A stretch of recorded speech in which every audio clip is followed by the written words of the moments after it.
أعوذ بالله من الشيطان الرجيم بسم الله الرحمن الرحيم سبحان الذي أسرى بعبده ليلا من المسجد الحرام إلى المسجد الأقصى الذي باركنا حوله لنريه من آياتنا إنه هو السميع البصير صدق اللہ العظیم۔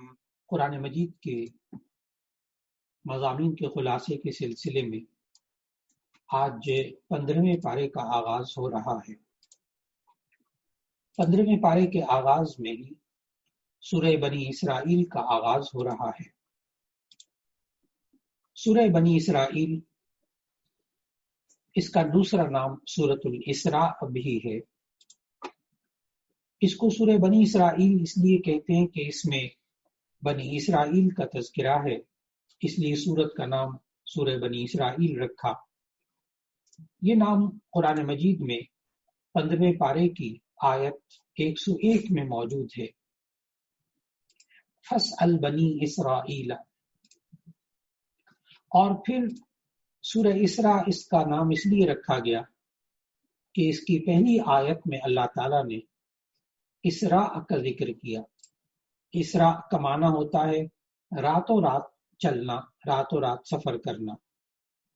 سبحان الذی اسری بعبدہ لیلا من المسجد الحرام الی المسجد الاقصی، پاک ہے وہ ذات جو راتوں رات اپنے بندے کو لے گئی مسجد حرام سے مسجد اقصی تک۔ کیونکہ اس میں پہلا لفظ اسرا، سبحان الذی اسری بعبدہ آ رہا تھا۔ اسرا یہ ماضی کا صیغہ ہے، اور سورت کا جو نام ہے وہ ہے سورۃ الاسراء، کیونکہ اسرا ماضی ہے اور اسرا یہ باب فعال کا مصدر ہے۔ تو اس سورت کے دو نام ہوئے، سورہ بنی اسرائیل بھی اور سورۃ الاسراء بھی۔ سورہ بنی اسرائیل یہ ترتیب توقیفی کے اعتبار سے، قرآن مجید کی ترتیب کے اعتبار سے یہ سورت نمبر 17 ہے، اور نازل ہونے کے اعتبار سے یہ سورت نمبر 50 ہے۔ یہ مکی سورت ہے، ہجرت سے پہلے نازل ہوئی۔ اس میں کل 111 آیات ہیں اور 12 رکوع ہیں۔ اسرا کا معنی ہمیں معلوم ہوا راتوں رات لے جانا، چنانچہ اس واقعے میں واقعہ معراج کا ذکر ہے، جس میں رسول اکرم صلی اللہ علیہ وسلم کو مسجد حرام سے مسجد اقصی تک لے جایا گیا۔ پھر مسجد اقصی سے سدرۃ المنتہا تک جو معراج کا حصہ ہے، یہ اللہ تعالیٰ نے 27ویں پارے میں سورۃ النجم کے اندر ذکر فرمایا۔ واقعہ معراج یہ حضور اکرم صلی اللہ علیہ وسلم کا بہت بڑا معجزہ ہے،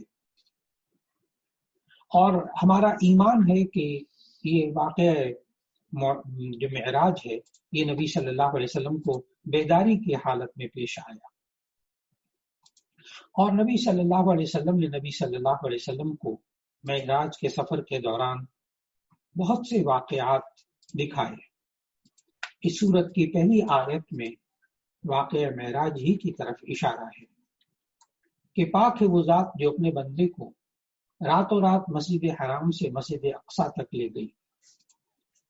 اس دور میں مسجد حرام یعنی خانہ کعبہ مکہ مکرمہ سے لے کر مسجد اقصی یعنی فلسطین تک 40 راتوں کا سفر ہوتا تھا اونٹوں پر، جو کہ اللہ تعالیٰ چند لمحات میں نبی صلی اللہ علیہ وسلم کو لے گیا۔ پھر اس کے بعد سورہ بنی اسرائیل میں بنی اسرائیل کا فتنہ اور فساد بیان کیا گیا کہ یہ بنی اسرائیل تورات کی مخالفت کرتے تھے اور انبیاء کو ناحق قتل کرتے تھے، چنانچہ ان پر بخت نصر اور اس کے لشکر کو مسلط کر دیا گیا، جو پورے ملک میں ایک کنارے سے دوسرے کنارے تک پھیل گئے۔ انہوں نے علماء اور ان کے سرداروں کو قتل کیا، بیت المقدس کو ویران کر دیا، اور بہت سارے اسرائیلیوں کو گرفتار کر لیا۔ دوسری بار یہود کا فتنہ و فساد اس وقت عروج کو پہنچا جب انہوں نے حضرت زکریا علیہ السلام اور حضرت یحییٰ علیہ السلام کو شہید کیا، اور پھر اس وقت اللہ تعالیٰ نے بابل کا ایک بادشاہ جسے بیردوس کے نام سے یاد کیا جاتا ہے ان پر مسلط کر دیا۔ یہود کی بنی اسرائیل کے فتنہ و فساد کی یہ تاریخ رہی، یہی نبی صلی اللہ علیہ وسلم کے زمانے میں بھی یہی کچھ یہ لوگ کرتے رہے، یہاں تک کہ اللہ تعالیٰ نے مسلمانوں کو غلبہ عطا کیا اور انہیں جزیرہ عرب سے نکال دیا۔ پھر اس کے بعد اللہ تعالیٰ نے قرآن مجید کی عظمت کا ذکر فرمایا، اور اس کے بعد اللہ تعالیٰ نے انسانی فطرت اور طبیعت کا خیال کرتے ہوئے اللہ تعالیٰ نے تقریباً 13 آداب و اخلاق زندگی کے بیان کیے۔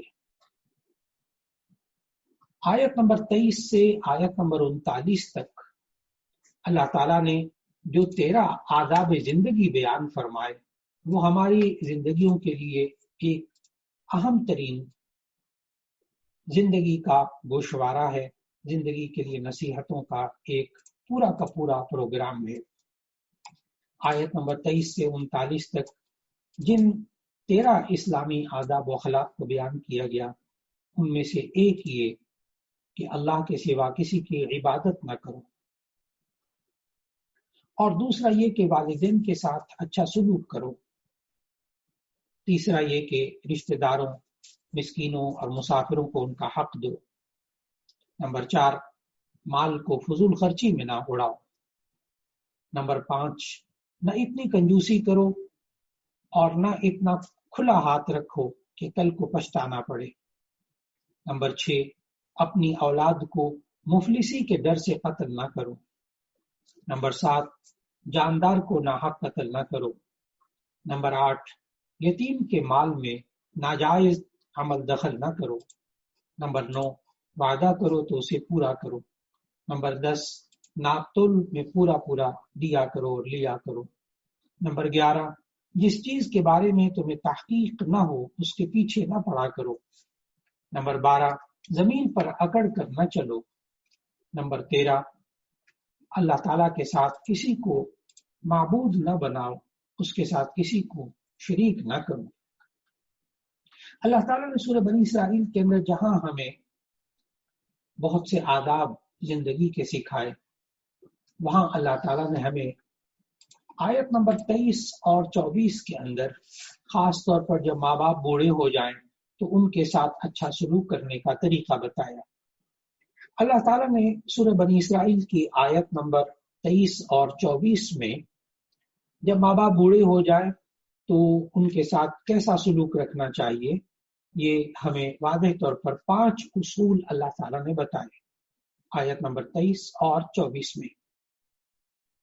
اللہ تعالیٰ نے فرمایا وَبِالْوَالِدَيْنِ إِحْسَانًا، والدین کے ساتھ اچھا سلوک کرو، إِمَّا يَبْلُغَنَّ عِنْدَكَ الْكِبَرَ أَحَدُهُمَا أَوْ كِلَاهُمَا، جب تمہارے پاس دونوں میں سے ایک بوڑھا ہو جائے یا دونوں بوڑھے ہو جائے تو نمبر 1 فَلَا تَقُلْ لَهُمَا أُفٍّ، ان کو اف نہیں کہنا، تکلیف کی ہلکی سی بات بھی نہیں کہنی، نمبر 2 وَلَا تَنْهَرْهُمَا، ان کو جھڑکنا نہیں، نمبر 3 وَقُلْ لَهُمَا قَوْلًا كَرِيمًا، ان سے نرم لہجے میں بات کرنا، نمبر 4 وَاخْفِضْ لَهُمَا جَنَاحَ الذُّلِّ مِنَ الرَّحْمَةِ، اپنے بازوؤں کو عاجزی سے جھکائے رکھنا، نمبر 5 وَقُلْ رَبِّ ارْحَمْهُمَا كَمَا رَبَّيَانِي صَغِيرًا، ماں باپ کے لیے ہمیشہ یہ دعا مانگتے رہیں، اے اللہ ان دونوں پہ رحم فرما جیسے انہوں نے ہمیں بچپن میں پالا۔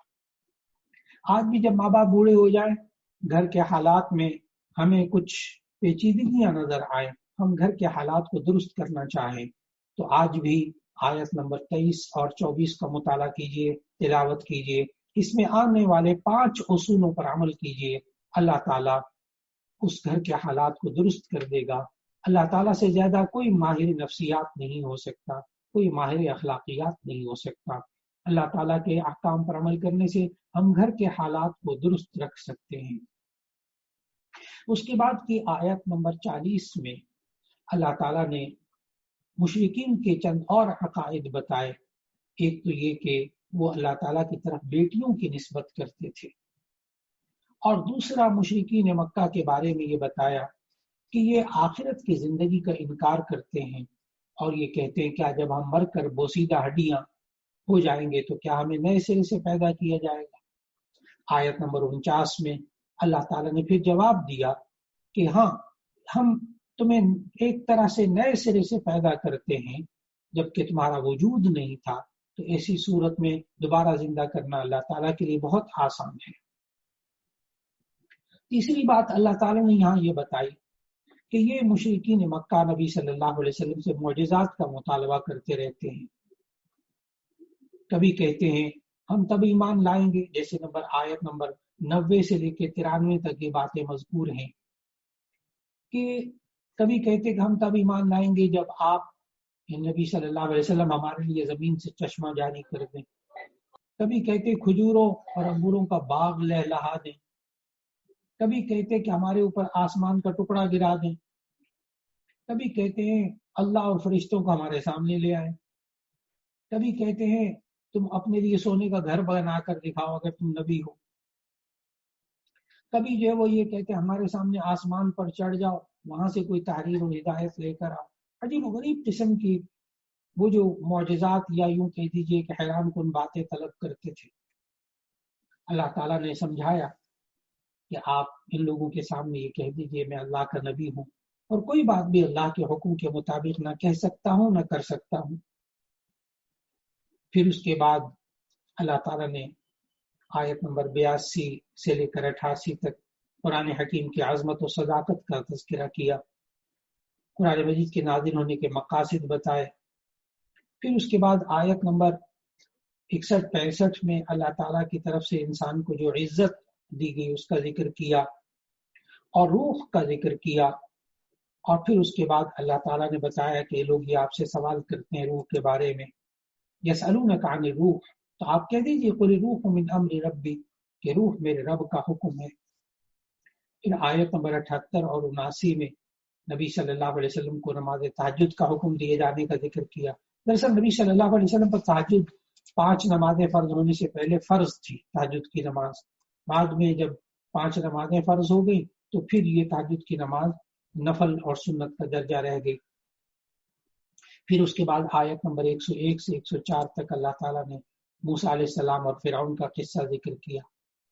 آیت نمبر 105-106 میں قرآن مجید تھوڑا تھوڑا کیوں نازل ہوتا ہے اس کی حکمت بیان کی، اور سورت بنی اسرائیل کے اختتام میں اللہ تعالیٰ کے اسماء حسنہ کا ذکر کیا، اور ساتھ یہ ذکر کیا کہ اللہ تعالیٰ شریک ہر طرح کی شرکت سے پاک ہے، اور اللہ تعالیٰ اولاد سے بھی پاک ہے، نہ اس کے بیٹے ہیں نہ اس کی بیٹیاں ہیں۔ اس طرح سورہ بنی اسرائیل کا اختتام ہوا۔ اس کے بعد 15ویں پارے میں سورہ کہف کا آغاز ہوا۔ سورہ کہف یہ عربی میں غار کو کہتے ہیں، کیونکہ اس سورت میں غار والوں کا قصہ بیان کیا گیا ہے، اس لیے اسے سورہ کہف کہتے ہیں۔ اور آیت نمبر 9 سے آیت نمبر 26 تک اس میں لفظ کہف بھی آیا، سورت کا نام بھی آیا، اور اس غار والوں کے واقعے کا ذکر بھی اللہ تعالیٰ نے فرمایا۔ سورہ کہف یہ ترتیبی یعنی قرآن حکیم کی ترتیب کے اعتبار سے، ترتیب توقیفی کے اعتبار سے یہ سورت نمبر 18 ہے، اور ترتیب نزولی کے اعتبار سے یہ سورت نمبر 69 ہے۔ سورہ کہف یہ مکی سورت ہے، یعنی ہجرت سے پہلے نازل ہوئی ہے۔ اس میں کل 110 آیات ہیں اور 12 رکوع ہیں۔ سورہ کہف کی الگ سے فضیلت بھی مختلف احادیث میں آئی ہے، چنانچہ نبی صلی اللہ علیہ وسلم نے یہ بھی ارشاد فرمایا، جیسے حضرت ابو الدرداء رضی اللہ عنہ کی روایت ہے، صحیح مسلم میں روایت موجود ہے، سنن نسائی میں روایت موجود ہے، کہ جو شخص سورہ کہف کی آخری 10 آیات پڑھے گا وہ دجال کے فتنے سے محفوظ رہے گا۔ اسی طرح سورہ کہف کی ابتدائی جو 10 آیات ہیں ان کے بارے میں بھی یہی فضیلت آئی ہے، اور پوری سورہ کہف پڑھنے کے بارے میں بھی فضیلت آئی ہے، جیسے نبی صلی اللہ علیہ وسلم نے فرمایا جو شخص جمعے کے دن پوری سورہ کہف پڑھے گا اس کے لیے 2 جمعوں کے درمیان نور پیدا ہو جائے گا، جس کی تشریح علماء نے یہ کی کہ جو شخص جمعے کے دن سورہ کہف پڑھ لے گا تو ایک جمعے سے دوسرے جمعے کے درمیان اللہ تعالیٰ اس بندے کو پڑھنے والے کو ایک نور عطا فرمائے گا، جس کی وجہ سے وہ گمراہیوں سے اور فتنوں سے محفوظ رہ جائے گا. اور دجال کے فتنے وہ تو جب آئے گا جب فتنہ ہوگا، لیکن آج کل کے ماحول کے مطابق اگر دجال سامنے نہیں ہے تب بھی سورہ کہف پڑھی جائے تو اللہ تعالیٰ موجودہ دور کے جو فتنے ہیں اس سے انشاءاللہ اس کے بچوں کو، اس کے گھر بار کو اللہ تعالیٰ بچائے رکھے گا. سورہ کہف کا آغاز الحمدللہ سے ہو رہا ہے. پورے قرآن مجید کا آپ مطالعہ کریں تو آپ کو معلوم ہوگا کہ پورے قرآن مجید کی کل 5 صورتیں ایسی ہیں کہ جن کی ابتدا الحمدللہ سے ہو رہی ہے. ایک تو آپ نے مطالعہ کیا سورہ فاتحہ کا، الحمدللہ رب العالمین، وہ بھی الحمدللہ سے شروع ہوتی ہے. پھر دوسری صورت جس کا خلاصہ گزر چکا سورہ انعام، یہ بھی الحمدللہ سے شروع ہوئی. اور تیسری صورت یہ سورہ کہف ہے جو کہ الحمدللہ سے شروع ہوئی. اور تیسری صورت جو ہے وہ سورہ سبا، وہ بھی الحمدللہ سے شروع ہوئی. اور 5ویں صورت جو ہے سورہ فاطر، وہ بھی الحمدللہ سے شروع ہوئی. تو کل 5 صورتیں ہیں جو الحمدللہ سے شروع ہو رہی ہیں پورے قرآن مجید میں. ایک سورہ فاتحہ، ایک سورہ انعام، ایک سورہ کہف، ایک سورہ سبا اور ایک سورہ فاطر. پھر اللہ رب العزت نے اس سورت کے آغاز میں اصحاب کہف کا ذکر فرمایا. اس سورت کے اندر کل 3 واقعات بیان ہو رہے ہیں اور 3 مثالیں بیان ہو رہی ہیں. سورہ کہف کے اندر 3 واقعات جو بیان ہوئے اس میں سے ایک واقعہ تو اصحاب کہف کا ہے جو پورا 15ویں پارے میں ہی ہے، اور دوسرا واقعہ موسیٰ علیہ السلام اور خضر علیہ السلام کا واقعہ ہے جس کا اکثر حصہ 15ویں پارے میں ہے اور کچھ حصہ اس کا وہ 16ویں پارے میں انشاءاللہ آئے گا. اور تیسرا قصہ اصحاب کہف سورہ کہف کے اندر وہ ذوالقرنین کا واقعہ ہے جو کہ پارہ نمبر 16 میں آئے گا. تو گویا کہ ہم آج 15ویں پارے کے حوالے سے اصحاب کہف کا ذکر کریں گے اور پھر اس کے بعد موسیٰ علیہ السلام اور خضر علیہ السلام کے واقعات کو بھی 15ویں پارے کے خلاصے میں ہم سن سکیں گے. پہلا قصہ جو اللہ تعالیٰ نے سورہ کہف میں بیان کیا وہ اصحاب کہف کا واقعہ ہے.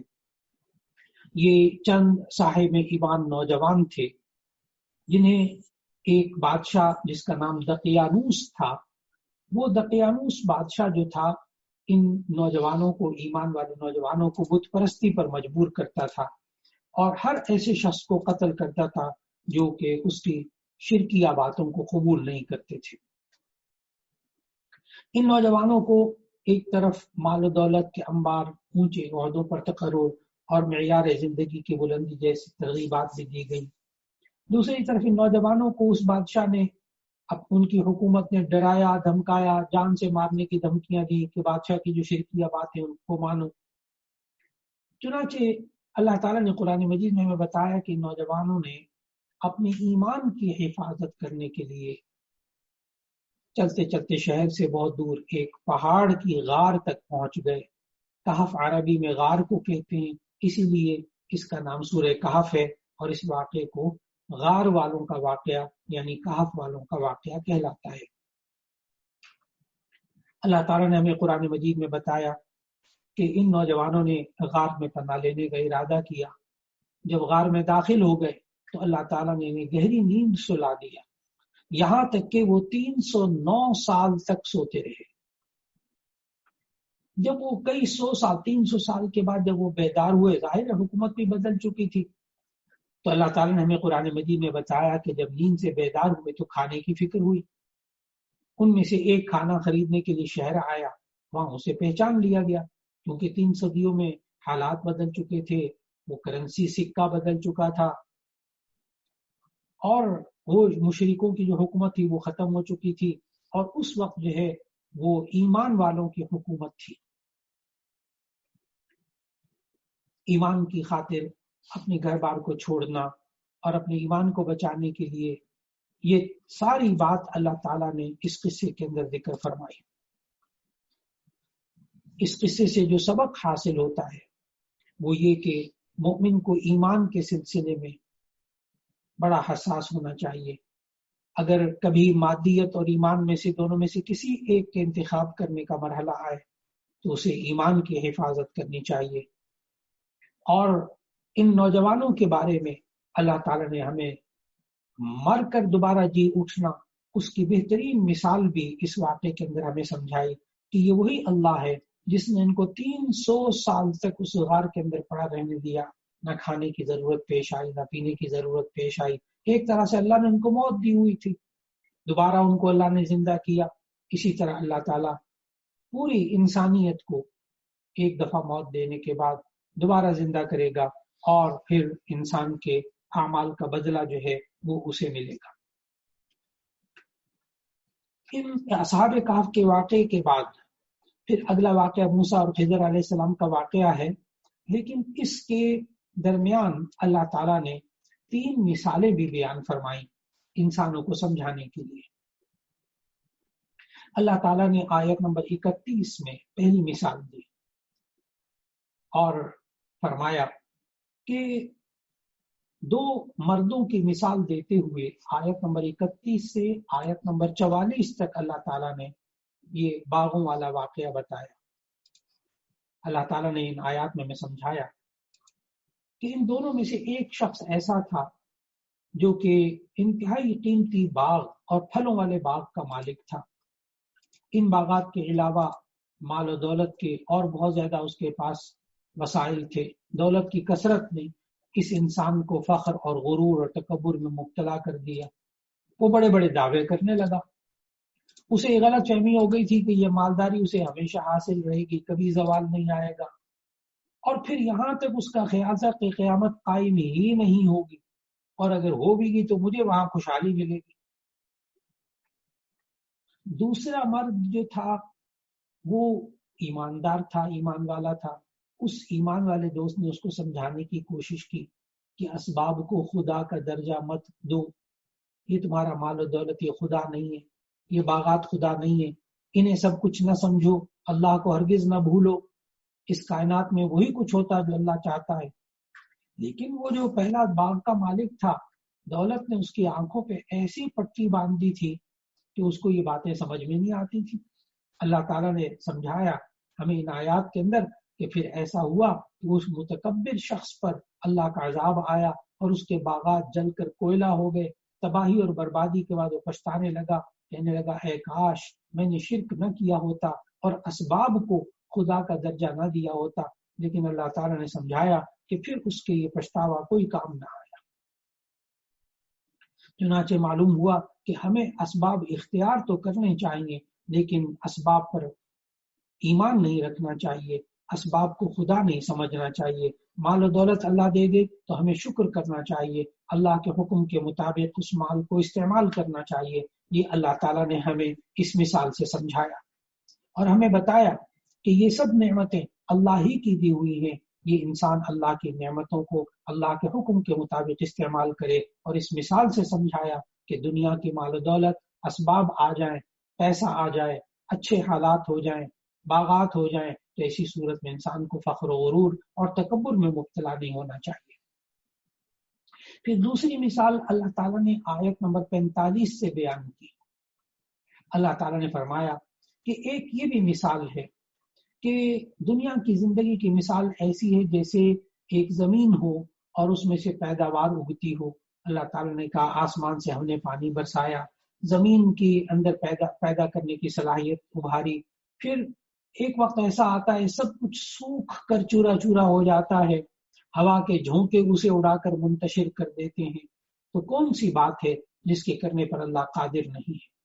تو اللہ تعالیٰ نے اس دوسری مثال سے یہ سمجھایا کہ زوال اور فنا میں دنیا کی زندگی اس بارش کی طرح ہے جو آسمان سے برستی ہے، اس کی وجہ سے پوری سرزمین سرسبز ہو جاتی ہے، فصلیں لہلہاتی ہیں، پھول کھل جاتے ہیں، ہر طرف خوشنما منظر دکھائی دیتے ہیں۔ پھر اس کمال پر زوال آتا ہے، پھول مرجھا جاتے ہیں، پتے جھڑنے لگ جاتے ہیں، فصل کو کاٹ دیا جاتا ہے، اسے پیروں تلے رون دیا جاتا ہے، وہ چورا چورا ہو کر بکھر جاتی ہے۔ اللہ تعالیٰ نے سمجھایا یہی حال دنیا کی نعمتوں کا ہے۔ انسان دنیا کی نعمتوں کو ہمیشہ ہمیشہ کے لیے باقی رہنے والا نہ سمجھے۔ یہ صحت، یہ جوانی، یہ زندگی، یہ خوشحالی، یہ عیش و عشرت سب عارضی ہیں، کبھی رہتی ہیں کبھی ختم ہو جاتی ہیں۔ اصل چیز انسان کا ایمان اور انسان کا عمل ہے جو انسان کے ساتھ آخرت تک جائیں گے۔ یہ صدقہ خیرات ہے، یہ ذکر و تلاوت ہے، یہ اچھے اخلاق ہیں، یہ انسان کے کام آئیں گے۔ تیسری مثال اللہ تعالیٰ نے تکبر اور غرور کی دی، جو آدم علیہ السلام اور ابلیس کا واقعہ ہے، کہ کس طرح اللہ تعالیٰ نے ذکر فرمایا کہ کس طرح اللہ تعالیٰ نے آدم علیہ السلام کے لیے حکم دیا اور کہ ابلیس کو کہ تم سجدہ کرو آدم کو، لیکن کان من الجن ففسق عن امر ربی، وہ جنات میں سے تھا، اس نے اپنے رب کی نافرمانی کی۔ اللہ تعالیٰ نے پھر یہ سمجھایا کہ انسان کو شیطان کی طرح گھمنڈ میں، فخر میں، غرور میں مبتلا نہیں ہونا چاہیے، اللہ کے احکام پر عمل کرنا چاہیے۔ ان تین مثالوں کے بیان کرنے کے بعد پھر اس کے بعد 15ویں پارے میں موسیٰ علیہ السلام اور خضر علیہ السلام کے واقعے کا آغاز ہوتا ہے، جس میں اللہ تعالیٰ نے ہمیں بہت سے سبق دیے۔ سورہ کہف کی آیت نمبر 60 سے 15ویں پارے کے اختتام تک موسیٰ علیہ السلام اور خضر علیہ السلام کے واقعے کا ذکر ہے۔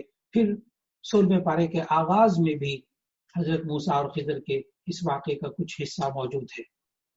یہ دوسرا واقعہ، پہلا واقعہ اصحاب کہف کا تھا سورہ کہف میں، اور اب دوسرا واقعہ جو آ رہا ہے وہ موسیٰ اور خضر علیہ السلام کا واقعہ ہے۔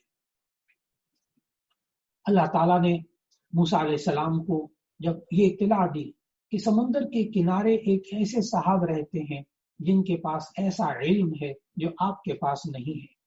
یہاں ابھی سے ذہن میں رکھ لینا چاہیے کہ حضرت موسیٰ علیہ السلام کو اللہ تعالیٰ نے علم تشریعی دیا تھا، علم شریعت دیا تھا، یعنی زندگی گزارنے کا علم، یہ راہ ہدایت، یہ موسیٰ علیہ السلام کو اللہ تعالیٰ نے یہ والا علم دیا تھا۔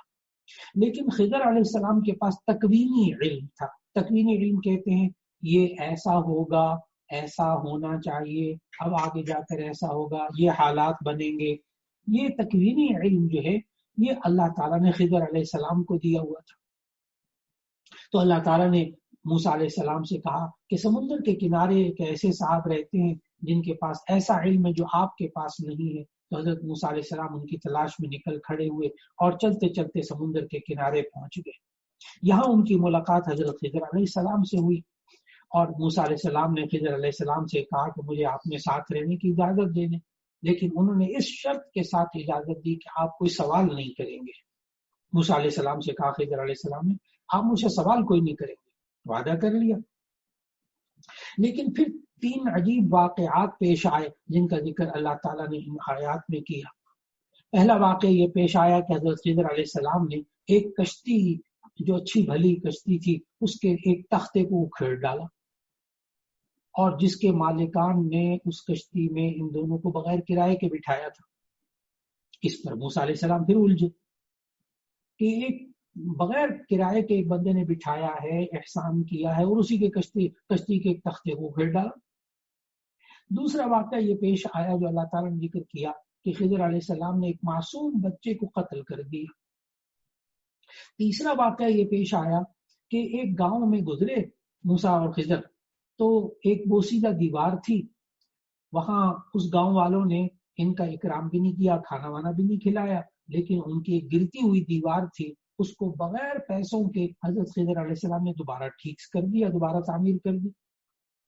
اب حضرت موسیٰ علیہ السلام تینوں مواقع پر خاموش نہ رہ سکے، بول پڑے کہ آپ نے ایسا کیوں کیا؟ پہلے واقعے پر بھی کہا کہ ایسا کیوں کیا، دوسرے واقعے پر بھی کہا ایسا کیوں کیا، تیسرے واقعے پر بھی پھر بول اٹھے کہ ایسا کیوں کیا۔ اب جب تیسری دفعہ سوال کیا تو حضرت خضر علیہ السلام نے جدائی کا اعلان کر دیا کہ اب آپ میرے ساتھ نہیں چل سکتے۔ پھر اللہ تعالیٰ نے اگلی آیات میں ان تینوں واقعات کی اصل حقیقت حضرت خضر علیہ السلام کے ذریعے بیان کروائی اور کہا کہ کیا وجہ تھی۔ اب دیکھیے گا تکوینی علم کہ آگے چل کر کیا ہونا تھا، یہ علم اللہ تعالیٰ نے خضر علیہ السلام کو دیا ہوا تھا۔ وہ کشتی کے تختے والا واقعہ حضرت خضر علیہ السلام نے بتایا کہ کشتی کے تختے کو اس لیے توڑا تھا کیونکہ آگے جہاں کشتی نے جانا تھا وہاں ایک ظالم بادشاہ تھا، اس کے بندے کھڑے تھے، ان کا یہ طور طریقہ تھا کہ جو صحیح سالم اور نئی کشتی آتی تھی اس کو زبردستی چھین لیتے تھے۔ چنانچہ خضر علیہ السلام نے کہا میں نے اس میں تختہ اکھیڑ کر ایک عیب پیدا کر دیا، تو اب یہ کشتی ان ظالموں کے ہاتھوں میں جانے سے بچ گئی، ان غریبوں کا ذریعہ معاش محفوظ رہا۔ پھر خضر علیہ السلام نے بتایا کہ بچے کو اس لیے قتل کیا تھا میں نے کیونکہ یہ بڑا ہو کر والدین کے لیے بہت بڑا فتنہ بن سکتا تھا، جس کی وجہ سے ممکن تھا کہ وہ ایک کفر کے اندر مبتلا کر دیتا. تو اللہ تعالیٰ نے چاہا کہ یہ بڑے نیک والدین ہیں اور کہیں یہ بھی کفر میں مبتلا نہ ہو جائے، اس لیے اللہ تعالیٰ نے اسے مارنے کا حکم دیا، اور اس کے بدلے میں اللہ تعالیٰ نے ان ماں باپ کو اور اولاد دینے کا فیصلہ کر دیا. اب یہ بھی ایک تکوینی علم تھا. پھر تیسرے واقعے کے بارے میں حضرت خضر علیہ السلام نے وضاحت کی جو آیات میں موجود ہے کہ میں نے کیوں وہ گرتی ہوئی دیوار تعمیر کی، حالانکہ وہاں کے لوگوں نے مجھے کھانا نہیں کھلایا، اکرام نہیں کیا ہمارا. اس لیے کہ گرتی ہوئی دیوار جو تھی وہ اس لیے تعمیر کی کیونکہ وہ 2 یتیم بچوں کی ملکیت تھی، ان کے والدین اللہ کے نیک بندے تھے. دیوار کے نیچے خزانہ چھپا ہوا تھا انہی بچوں کے لیے. اگر وہ دیوار گر جاتی تو لوگ خزانہ لوٹ لیتے اور نیک والدین کے یہ 2 یتیم بچے اس سے محروم ہو جاتے. تو اللہ تعالیٰ نے خضر علیہ السلام کے ذریعے اس دیوار کو دوبارہ تعمیر کروا دیا تاکہ یہ جوان ہونے کے بعد اس خزانے کو نکال کر اپنے کام میں لا سکے. تو حضرت موسیٰ اور خضر علیہ السلام کے واقعے کو اللہ تعالیٰ نے ذکر کیا، جس سے کہ ہمیں سمجھ میں آتا ہے کہ ہماری زندگی میں بھی اگر عجیب و غریب واقعات اللہ تعالیٰ سامنے لے آئے جس میں بڑی حکمت اور حقائق پوشیدہ ہوتے ہیں، ہمیں اللہ پر ایمان لانا چاہیے کہ سب کچھ کرنے والا اللہ ہے. اسی کے ساتھ سورہ کہف کا وہ حصہ جو کہ 15ویں پارے کے اندر تھا اس کا خلاصہ مکمل ہوا. 16ویں پارے کا آغاز اور اس میں بھی سورہ موسیٰ اور خضر کے واقعے کا کچھ حصہ بیان ہوگا انشاءاللہ العزیز. وآخر دعوانا ان الحمد للہ رب العالمین.